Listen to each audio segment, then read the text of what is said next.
Hello everyone, DVS ম্যাডামের ক্লাসে তোমাদের সকলকে স্বাগতম। আমি ডিভিএস ম্যাডাম। সবার আগে চ্যানেলটা সাবস্ক্রাইবের পর প্রত্যেকের নোটিফিকেশন অন রাখবে, যাতে যখন যখন ভিডিও আপলোড হোক তোমাদের কাছে পৌঁছে যায়। আলোচনার বিষয় ক্লাস 8 হিস্ট্রি চ্যাপ্টার 3 গুরুত্বপূর্ণ কিছু পাঠ্য বইয়ের প্রশ্ন উত্তর। খুবই গুরুত্বপূর্ণ প্রশ্ন, এগুলো অবশ্যই পড়তে হবে।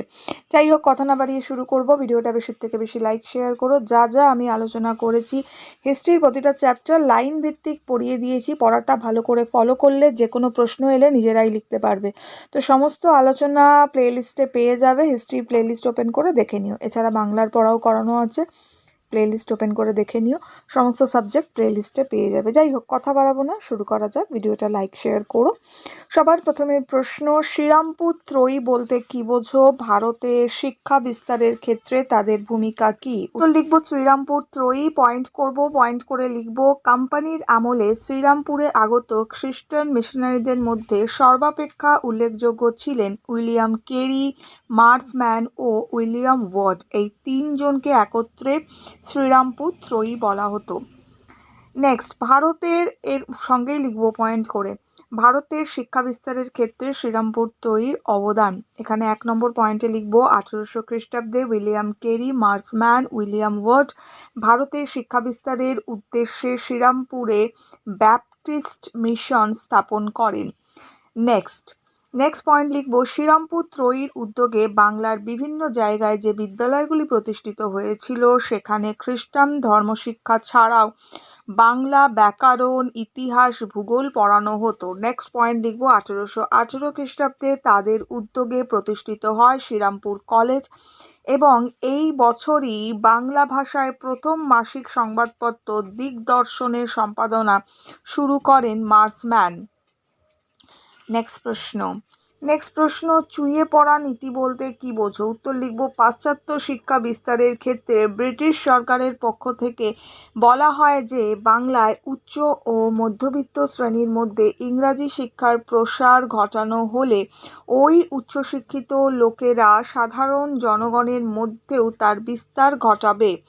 ফিল্টারের জল যেমন উপর থেকে পরিশ্রুত হয়ে চুইয়ে নিচে নামে, তেমনি সমাজের উচ্চ স্তর থেকে নিম্ন স্তরের শিক্ষা বিস্তারের এই নীতিকে চুইয়ে পড়া নীতি বলা হয়। নেক্সট প্রশ্ন, প্রাচ্যবাদী ও পাশ্চাত্যবাদী কাদের বলা হয়? উত্তর 1813 খ্রিস্টাব্দে চার্টার অ্যাক্ট বা সনদ আইনে বলা হয় ব্রিটিশ ইস্ট ইন্ডিয়া কোম্পানি ভারতীয়দের শিক্ষার জন্য বছরে 1 লক্ষ টাকা ব্যয় করবে। এই অর্থ কোন শিক্ষাখাতে ব্যয় হবে তা নিয়ে জনশিক্ষা কমিটির সদস্যরা দুভাগে ভাগ হয়ে গিয়েছিল। 1 নম্বর প্রাচ্যবাদী, 2 নম্বর প্রাচ্যবাদী পয়েন্ট করব, করে লিখব যারা প্রাচ্য বা প্রচলিত ভারতীয় শিক্ষা খাতে সরকারি অর্থ ব্যয় করার পক্ষপাতী ছিলেন তাদের প্রাচ্যবাদী বলা হয়। প্রাচ্যবাদী হলো H.T. প্রিন্সেপ আর কোলব্রুক প্রমুখ। নেক্সট, পাশ্চাত্যবাদী লিখব যারা পাশ্চাত্য বা ইউরোপীয় ও ইংরেজি শিক্ষাখাতে সরকারি অর্থ ব্যয় করার পক্ষপাতী ছিলেন তাদের পাশ্চাত্যবাদী বলা হয়। পাশ্চাত্যবাদীরা হলেন আলেকজান্ডার ডাফ, সান্ডার্স প্রমুখ। নেক্সট প্রশ্ন, 1823 খ্রিস্টাব্দে general committee of public instruction বা জনশিক্ষা কমিটি কেন গঠিত হয়েছিল? অথবা প্রশ্নটা এভাবেও আসে, general committee of public construction গঠনের উদ্দেশ্য কী ছিল? উত্তর লিখব 1823 খ্রিস্টাব্দে general committee of public construction বা জনশিক্ষা কমিটি গঠিত হয়। জনশিক্ষা কমিটি গঠনের উদ্দেশ্য ছিল 1 নম্বর দিয়ে ইস্ট ইন্ডিয়া কোম্পানি শাসিত তৎকালীন ভারতে প্রচলিত শিক্ষা ব্যবস্থা সম্পর্কে তথ্য সংগ্রহ করা, 2 নম্বর শিক্ষা প্রসার ও গুণাগুণ মান উন্নয়নের জন্য কি করা উচিত সে বিষয়ে সুপারিশ করা। নেক্সট, পরের প্রশ্ন, প্রাচ্য ও পাশ্চাত্য, এটা হবে হচ্ছে দ্বন্দ্ব হবে, ঠিক আছে, প্রাচ্য আর পাশ্চাত্য দ্বন্দ্ব, 9 ব। উত্তর আমরা লিখব 1813 খ্রিস্টাব্দের সনদ আইনে ভারতীয়দের শিক্ষার জন্য বার্ষিক 1 লক্ষ টাকা ব্যয় করার নির্দেশ দেওয়া হয়। এই অর্থলাভের জন্য প্রাচ্য ও পাশ্চাত্যবাদীদের মধ্যে এক দ্বন্দ্ব শুরু হয়। প্রাচ্য ও পাশ্চাত্য শিক্ষা, এই সময় এদেশের দু ধরনের শিক্ষা ব্যবস্থা চালু ছিল, তা হলো সংস্কৃত, আরবি, ফার্সি ভাষা ইত্যাদি প্রাচ্য শিক্ষা এবং ইংরেজি ভাষার মাধ্যমে পাশ্চাত্য শিক্ষা। প্রাচ্য পাশ্চাত্য দ্বন্দ্ব পয়েন্ট করে লিখব। জেমস প্রিন্সেস, কোলবুক প্রমুখ প্রাচ্য শিক্ষার পক্ষে এবং ট্রেভেলিয়ন আর স্যান্ডার্স প্রমুখ পাশ্চাত্য শিক্ষার পক্ষে ছিলেন। পরিণতি পয়েন্ট করে লিখব। সরকার কর্তৃক বরাদ্দ 1 লক্ষ টাকা কোন খাতে ব্যয় করা হবে তা নিয়ে দুই পক্ষের দ্বন্দ্ব চলতে থাকে। মেকলের মন্তব্যে এই দ্বন্দ্বের অবসান ঘটে। হলো। নেক্সট প্রশ্নে চলে যাব। নেক্সট আমরা টিকা লিখব, একটা টিকা নেব 1813 খ্রিস্টাব্দে চার্টার্ড আইন। ওকে, এখানে আমরা লিখব ভারতে লর্ড কর্নওয়ালিসের শাসন পদ্ধতি বিষয়ে অনুসন্ধান করার জন্য ব্রিটিশ পার্লামেন্ট 1818 খ্রিস্টাব্দে একটি কমিটি গঠন করে। এই কমিটির রিপোর্টের উপর ভিত্তি করে 1813 খ্রিস্টাব্দে সনদ আইন রচিত হয়। এই আইনের দ্বারা কিছু উল্লেখযোগ্য পরিবর্তন সাধিত হয়।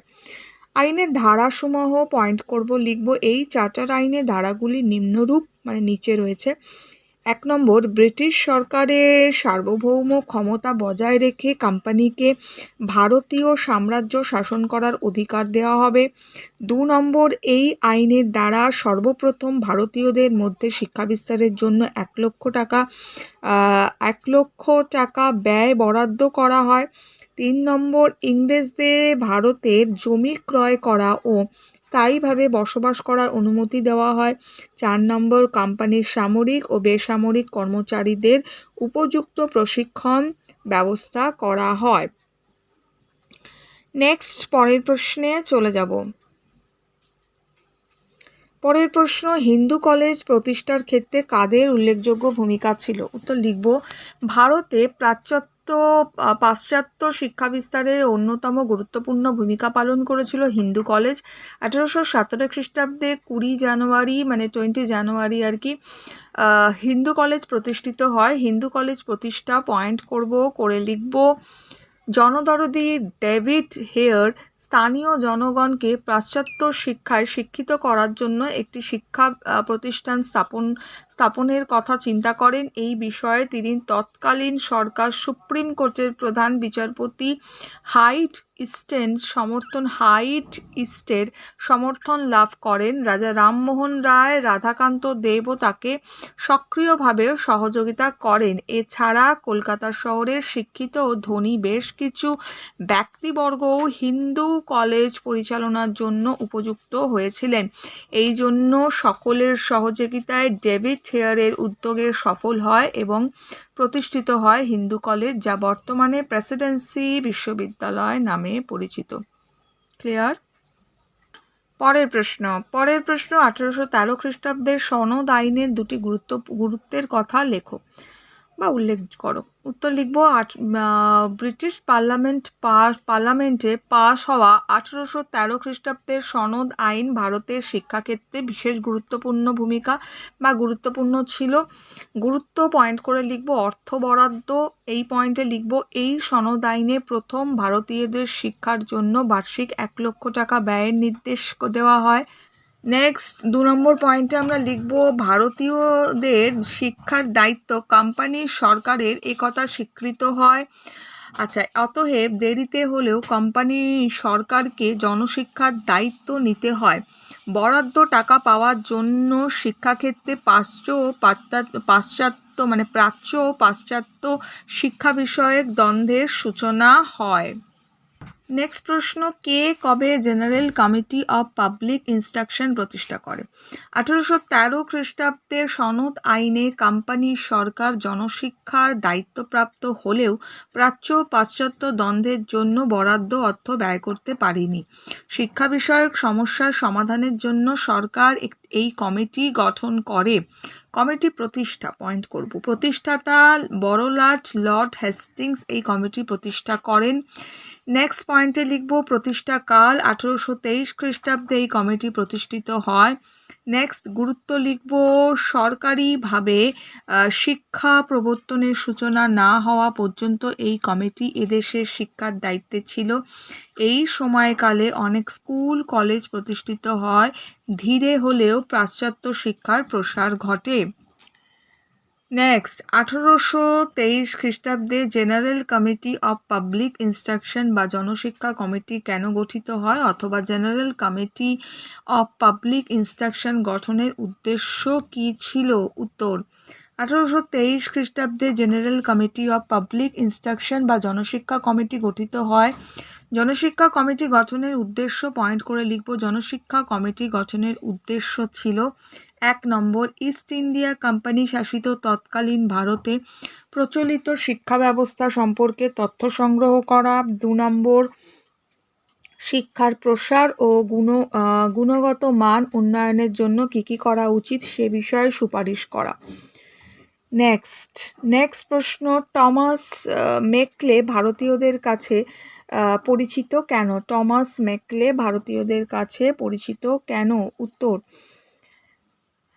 লিখব টমাস ব্যাবিলটন মেকলে ছিলেন গভর্নর জেনারেল অফ লর্ড বেন্টিংয়ের আইন সচিব ও জেনারেল কমিটি অফ পাবলিক ইনস্ট্রাকশনের সভাপতি। তিনি 1835 খ্রিস্টাব্দে 2রা ফেব্রুয়ারি শিক্ষা সংক্রান্ত একটি বিখ্যাত প্রতিবেদন পেশ করে ভারতে পাশ্চাত্য শিক্ষা বিস্তারের সুপারিশ করেন।